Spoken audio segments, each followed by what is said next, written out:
Bonjour tout le monde, je suis Prof. John et on va parler de la grammaire et de la prononciation du français. Avant de commencer, pay attention to the parents. Take advantage of cognates, make connections, listen attentively and repeat. Use everything you learn here in context, and if you get lost or confused, just let me know. Also, make sure to check the Instagram posts of our classes. It's going to be useful, especially because you have the equivalences in a language and in the other, and you can make the connection easily. And it's a little bit of grammar jargon. It's going to be useful. Alors, on va parler aujourd'hui du verbe aller pour les déplacements et pour le futur proche. Alors, il y a deux idées ici très importantes et ces idées, ce sont par rapport au verbe aller. Alors, qu'est-ce qu'on a ici? Je vais à l'université, je vais apprendre le français. Je ne vais pas dormir, je vais beaucoup travailler. Nous allons voyager ensemble. Alors, qu'est-ce qu'il faut savoir en avance? Il faut savoir que le verbe aller, c'est un verbe irrégulier. Irrégulier, ça veut dire que la conjugaison, c'est différente par rapport à l'infinitif. L'infinitif, c'est aller, mais la conjugaison, c'est je vais, tu vas, il, elle, on, il va, nous allons, vous allez, il, elle, ils vont. Alors, la conjugaison, c'est déjà différente. Qu'est-ce qui se passe?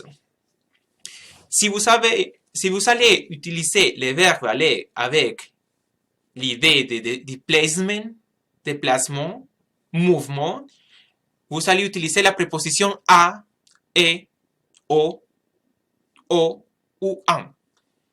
Quand on parle des lieux, if we are talking about places, you have to take into consideration the preposition because it's going to change a little bit depending on the context. For example, vous allez à Paris, is a ville. À Cuba, c'est une île. Au Canada, c'est un pays masculin, singulier. Aux États-Unis, c'est un pays pluriel. En France, c'est un pays féminin.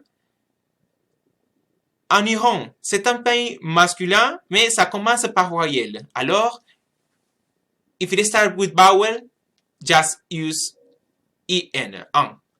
Obviously, if it is not plural. And if it is a continent, an Australia, you are going to use on. If you are talking about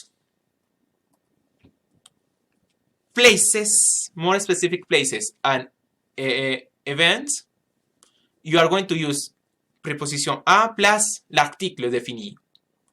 Alors, il y a des cas où vous allez faire la contraction. Par exemple, vous allez au stade, vous allez aux toilettes, vous allez à la bibliothèque, vous allez à l'université, vous allez à l'hôpital.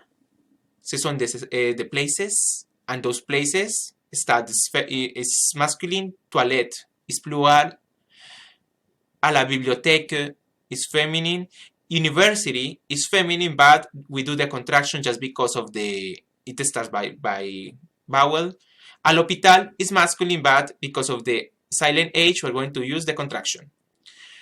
Also, we are talking about events.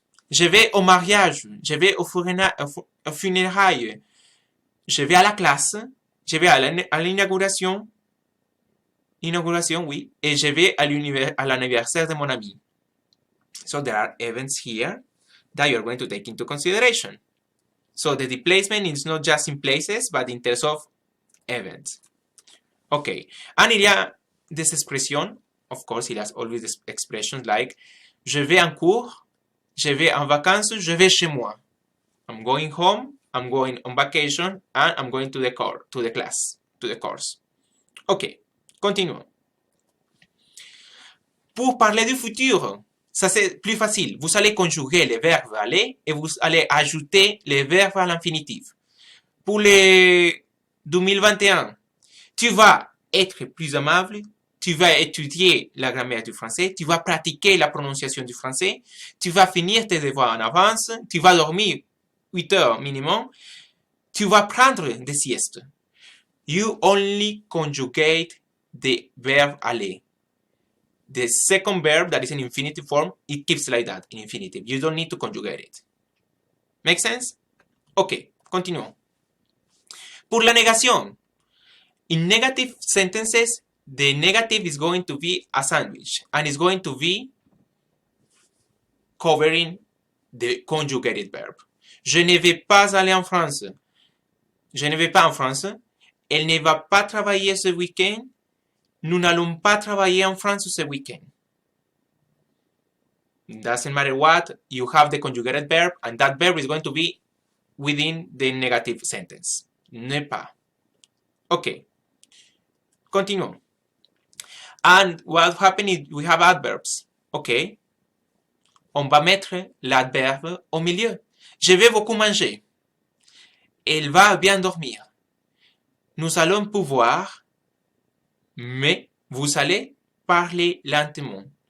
There are few adverbs that are going to be within the verb aller and the infinitive, and some others are going to be just at the end, like lentement, because it's too long, by the way. Okay. And what happens if you have both together? La negación, el es a verb. It's going to be a sandwich as well, but the negative is going to be priming. It's going to be the first one that is going to be in the negative, in the sandwich.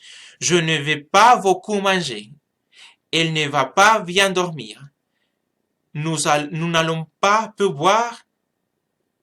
Vous n'allez pas parler lentement. So the general rule wins.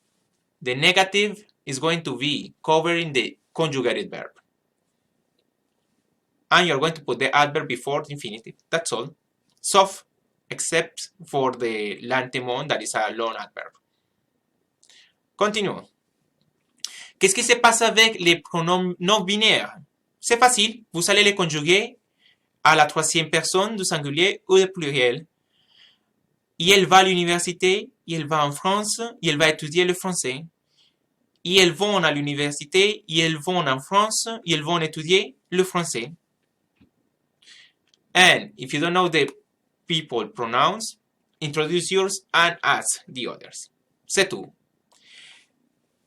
Et qu'est-ce qu'il faut souvenir? Il faut se souvenir de la conjugaison du verbe aller et qu'il faut faire. Il faut savoir utiliser la préposition à si on parle des lieux et d'événements et qu'on utilise le verbe aller pour faire les futurs. Et les futurs proches, c'est le verbe aller conjugué plus le verbe en infinitif. Et c'est tout. Merci. Au revoir.